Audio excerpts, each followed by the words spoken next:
Good morning, Griffins. In today's show, we cover music production, common medical misconceptions, we take a look at what theater is producing, and also see how weightlifting in school is different than weightlifting in the gym. I'm Jocelyn Pritchard. I'm Mariana Ramos, and the legend starts right now. How does music affect our emotions in our everyday lives?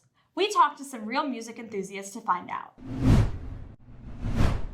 Music is, I think, more a part of my identity than anything else.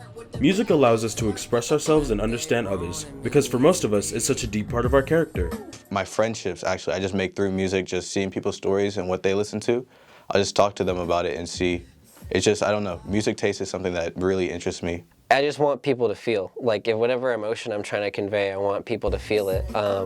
That's the biggest thing, you know? You watch a TV show, you want to feel. You watch a movie, you want to feel. You look at art, you want to feel. I feel like it's the same with music. Where the music takes me, I think, is a lot of people, first off. A lot of really intimate connections. And I felt like the only place that I really felt heard was, like, listening to music and realizing, like, oh, other people out there, like, get what I'm feeling. The nature of music is more intimate than many people are truly aware of. Whether you're an artist or just a listener, music can make you feel anything and take you anywhere. I just see music as an outlet where I could express myself, and I can't really express myself in words that well, but I feel as if music is another medium in which you can explore yourself. I think people who make music, they have it in them, and I feel like I have music in me, like I have like the urge to get something out like on a microphone and make something that other people like to listen to and enjoy and things like that. Like it's always been a natural calling. So I think emotionally, like, it takes you to these heights and these depths that can really only be reached through music. You know, it's one thing to be like, oh, I'm sad, but you ever like listen to a sad song, you're like, I'm a type of sad that I didn't know existed, or like, I'm happy that I didn't know existed. I'm like excited, I'm hopeful, and I think everybody can experience that. A musical identity can come from many forms of music creation or consumption. Reporting for The Legend, I'm Caden Jeffries. When it comes to medical information, many people go into the internet trying to find reliable answers. But this PSA will tell you why the internet isn't always the most reliable source.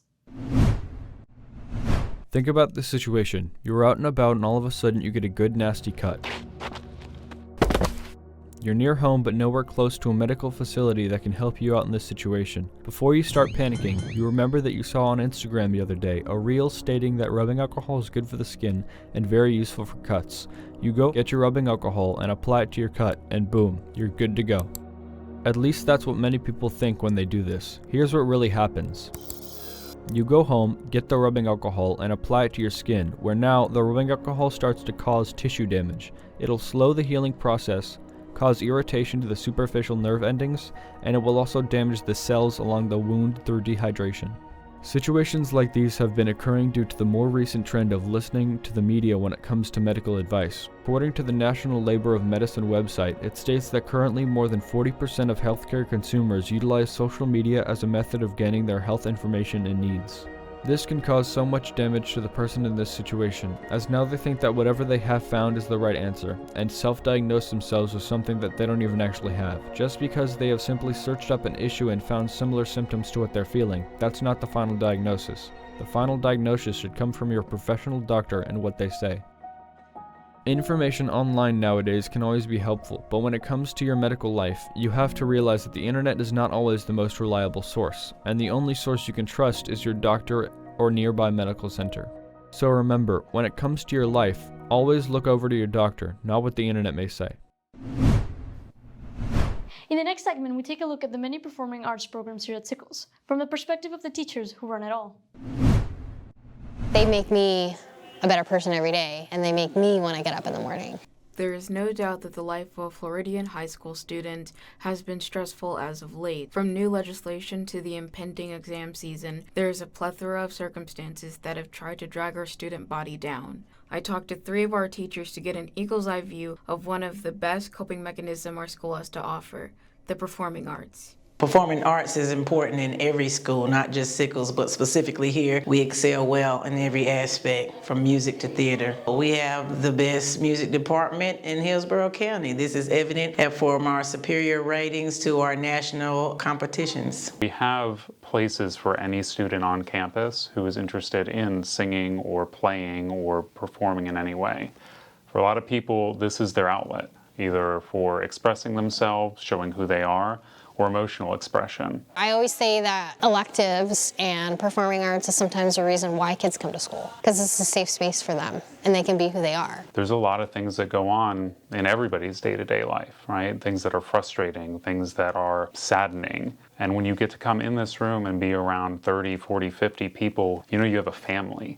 You get to stop thinking about what's going on outside. You don't have to think about it. You leave it at the door, and it's something to be a really positive distraction. Reporting for The Legend, I'm Kennedy Owens.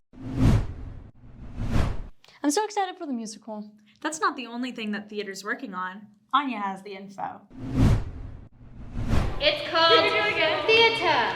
Miss Jackson is Sickles' well-known theater teacher, responsible for many of the school's big productions. Her passion for teaching is prevalent, but truly shows when visiting her lesser-known 5th period. So 5th period is my ESE Access class. On Mondays and Wednesdays, we're working on doing a production, and I have some kids from culinary that came to help out. Among these culinary students is Enzo Rodas, who claims helping others isn't the only thing that he has gotten out of the experience. It honestly gave me a new perspective on just like a lot of things, especially with like theater can actually be really fun, and the ESE kids are actually like really like funny and like cool and like chill once you like see them. Besides like the teachers just walking them around, like actually like talking to them. It gives them a chance to shine. They don't really get into the spotlight a lot, so I feel like it really gets them excited. It opens them up a little bit because I do have some kids that are really good at acting. Honestly, it just warms my heart just like being a part of that and like being friends with them.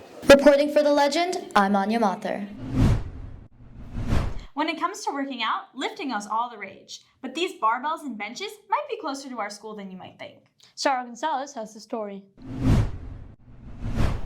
As gym culture continues to grow increasingly popular and high school students flood our local gyms, lifting and weight training has been a great way for students to release stress and become more physically fit. Usually, every time when I'm here, all my stress from school, from just life in general, just like goes away.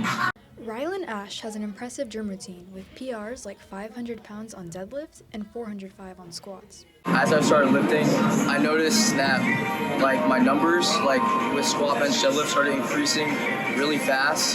So I started falling in love. Rylan wasn't always lifting at the gym. In fact, he started in Sickles' very own weight room. Weight training class is a great way to get kids introduced to the weight room so they know what they're doing by the time they graduate so they can go do it on their own. Physical education and weightlifting classes at school are a great way to start out. We're safer at school if you don't know what you're doing. More of an intro level class where, we're kind of going over the basics. We got to go over the anatomy of the body and the safety practices in the weight room. However, more experienced weightlifters can get an awesome experience from going to the gym as well. You have way more freedom here.